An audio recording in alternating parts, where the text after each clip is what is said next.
Dembélé serait surpris que Luis Enrique soit aussi dur très rapidement dans la saison. On va parler de tout ça dans cette vidéo. Salut à tous les gars, c'est Azial. Aujourd'hui on se retrouve pour une nouvelle vidéo. On va parler de l'actualité du Paris Saint-Germain et revenir sur cet petit épisode encore une fois, puisque on a eu des nouvelles informations. Encore une fois, je sais, ça vient de l'équipe, mais on va quand même en discuter et aussi, comme ça, en même temps, ça permettra un petit peu de parler de la conférence de presse de Luis Enrique avant le match de ce soir. Et oui, les gars, ce soir, Lille-PSG, quand même, il faut en parler. Bah, Dembélé, du coup, qui sera pas là. Mis au repos d'ailleurs, Dembélé qui était le seul absent à l'entraînement du coup de veille de match, donc hier. Même Barcola était là, alors qu'il y a eu le Here We Go, alors que Barcola est annoncé du côté de Liverpool. Même Barcola était là hier lors de l'entraînement. Il y a vraiment que Dembélé qui manquait. Donc ce soir PSG Lille, j'ai hâte de voir la compo, j'ai hâte de voir ce qui va se passer. Ferran Torres, est-ce que Ferran Torres encore une fois buteur? Est-ce que Ferran Torres va finir meilleur buteur de Ligue 1 cette saison? Quand même quelque chose qui a été annoncé. Donc on verra comment ça va se passer. Pour être honnête avec vous, pas un très bon feeling. J'ai pas un très bon feeling pour ce soir. Je vois pas forcément non plus une défaite, mais je sens que par rapport au calendrier, par rapport à peut-être la forme, etc. et de ce qu'on connaît maintenant du PSG, et après Luis Enrique et le PSG, ils ont raison. Hein, c'est la formule gagnante, hein, de pas forcément être prêt au début de saison et plutôt de commencer à être prêt à partir de février, mars, avril pour justement les échéances importantes. C'est ça qui fonctionne, honnêtement, au final. Mais ouais, vu la gueule de notre calendrier et vu le début de saison, où je rappelle pour l'instant quand même, ok, on a réussi à aller gagner la Supercoupe de l'UEFA, mais c'était un match compliqué.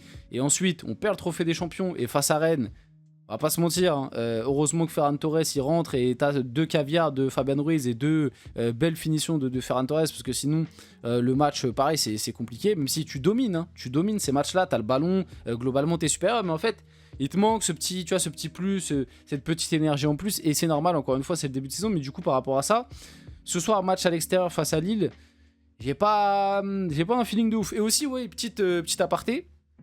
On est vite fait dans de l'actu rapide que j'ai pas calé dans le diapo, mais PSG Rennes. Ça sera bien PSG Rennes. Le match retour, ce sera bien au parc. Mais par contre, la Ligue, ils ont tranché bizarrement. C'est-à-dire que le match retour, ce sera bien PSG Rennes. Donc Rennes perd, entre guillemets, le combat pour lequel, le combat qu'ils ont voulu mener. Bon après, pour 500 000 euros, encore une fois je le répète, je trouve ça plutôt pas mal qu'il y ait une certaine équité dans le championnat de Ligue 1, mais bref ça c'est que mon avis, parce qu'au final Rennes a perdu, entre guillemets, ça reste 500 000 euros, mais pour un club comme Rennes qui est géré par la famille Pinault, je pense que ça va, tu vois. Donc bref, 500 000 euros de perdu, donc l'équité du championnat qui est entre guillemets sauvée. Et par contre, le PSG a pris 150 000 euros d'amende. Voilà, c'est le titre informatif. Donc en gros, on aura bien PSG Rennes au parc le retour, mais le PSG a pris 150 000 euros d'amende pour cet épisode. Donc voilà, le sujet est clos et j'espère qu'on arrêtera de parler de ce petit scandale qui a nourri les médias pendant une semaine de PSG Rennes. Donc bref, nous on va rentrer dans le vif du sujet de la vidéo. Avant tout ça, n'hésitez pas à liker, commenter, partager, vous abonner, ça fait toujours plaisir, ça aide pour le développement de la chaîne. N'hésitez pas aussi à activer la cloche de notification, à booster les vidéos, et nous on va y aller dès maintenant pour parler un petit peu de tout ça. Donc comme je vous l'ai dit, Ousmane Dembélé n'a pas compris la fermeté de Luis Enrique aussitôt dans la saison. Il était conscient qu'il n'était pas au niveau attendu, mais aurait aimé avoir l'occasion de se racheter après une seule mi-temps manquée. Luis Enrique aurait répondu que l'exigence était toujours aussi importante et que chacun devait être à fond. Donc on en apprend quand même un petit peu plus encore une fois dans cette histoire. Encore une fois, je le répète et je le reprécise, et de toute façon, Luis Enrique l'a déclaré lui-même en conférence de presse. Je vais vous montrer la déclaration de Luis Enrique juste après. Il n'y a pas mort d'homme dans cette histoire. C'est pas comme ont voulu nous le faire croire certains médias. Encore une fois, coucou Daniel Riolo. C'est pas la fin du monde, c'est pas une guerre, c'est pas une grosse embrouille, c'est pas un clash entre, techniquement parlant, entre Dembélé et Luis Enrique. Ça va, c'est juste qu'il y a eu un petit désaccord. Moi, comme je vous l'ai déjà expliqué, je pense que du côté du joueur, il y a une petite frustration de ne pas avoir forcément démarré titulaire les deux Supercoupes, que ce soit le trophée des champions de la Supercoupe de l'UEFA, et peut-être que lui aussi individuellement est un peu frustré de ne pas avoir réussi à être physiquement prêt pour ces échéances-là.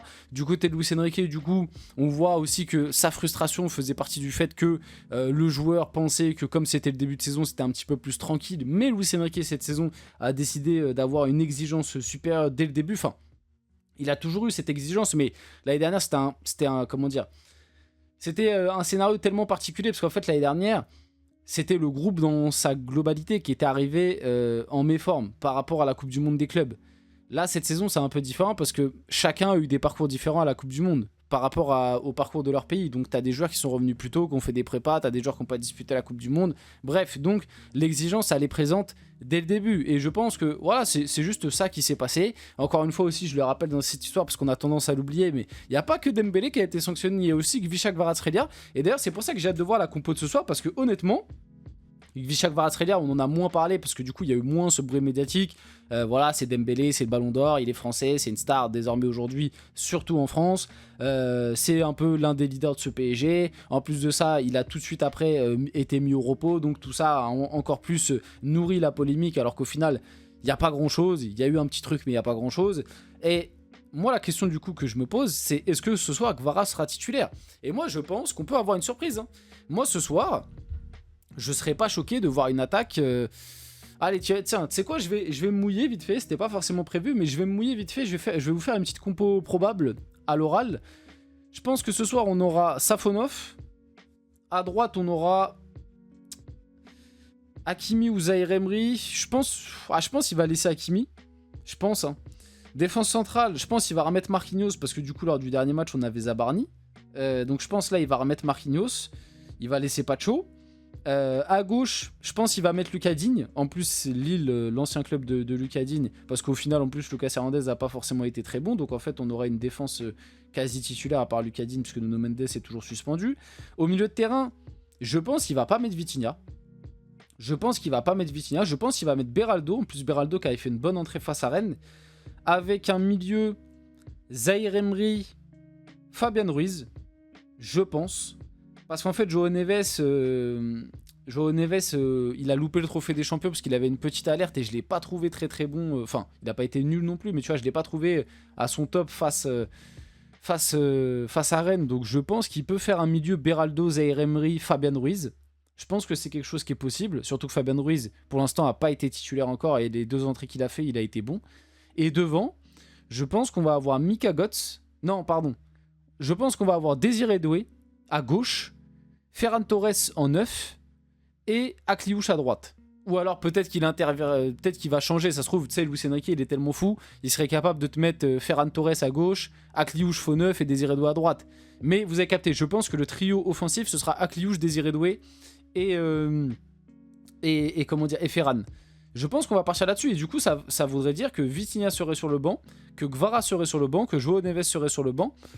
Moi, je me dis, c'est possible qu'il fasse cette compo. Et Mika Götze, j'ai un doute, c'est que je me dis, il est capable, parce que Akliouche a fait une bonne entrée au milieu aussi, je trouve, il est capable de te mettre Akliouche au milieu de terrain et de te mettre Mika Götze devant, et du coup laisser Fabian sur le banc. Ou même, ça se trouve, non, pas Zaïre Emery, non, laisser Fabian sur le banc.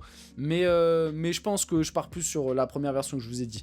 Bref, donc voilà par rapport à toute cette histoire, encore une fois, on a quelques infos supplémentaires, mais globalement, je le répète, il n'y a pas le feu aux poudres, loin de là. Et justement, Luis Enrique a tenu à quand même clarifier un peu la situation et à calmer la polémique. Il a déclaré en conférence de presse « Je suis un grand admirateur d'Ousmane Dembélé, un joueur essentiel pour nous ». Luis Enrique explique en conférence de presse la mise au repos d'Ousmane Dembélé par quelque chose qu'il a déjà fait à de multiples reprises au PSG sous ses ordres. Et c'est quelque chose que je vous avais aussi directement dit en vidéo précédemment. Je vous avais dit, mais en vrai, ça fait polémique cette saison. Alors que l'année dernière, Hakimi pendant un moment a eu du repos, Pacho a eu du repos pendant la Coupe du Monde des clubs, on s'en rappelle. En fait, il y a eu des communiqués pour des jours de repos comme ça pour plein de joueurs. Sur les dernières années aussi, je vous avais sorti l'exemple, avant la finale de Ligue des Champions, t'avais Vitinha, Marquinhos, Hakimi, Donnarumma et je sais plus quel autre joueur, ils étaient 5 ou 6. Ils avaient eu 4 jours de repos, je crois, avant la finale de Ligue des Champions, avec un communiqué pareil fait par le club. Donc en fait, voilà, comme je vous l'ai déjà expliqué, il y a tellement peu de polémiques, il y a tellement peu à manger sur le PSG depuis 2 ans, parce que globalement tout est bien fait, quasiment tout, parce que tu peux pas être parfait, mais quasiment tout est bien fait, que là, ils ont vu une petite brèche, ils ont vu une petite polémique arriver, et Daniel Riolo, en tête de liste, s'est jeté dedans, à raconter n'importe quoi pour essayer de créer des problèmes là où il n'y en a pas. Et justement, Luis Enrique a déclaré « Chaque fois que tu prends une décision difficile, il y a du bruit autour du PSG, mais il n'y a rien, mes joueurs sont habitués à mes méthodes. » Voilà, la réponse, elle est là, elle est claire, elle est nette.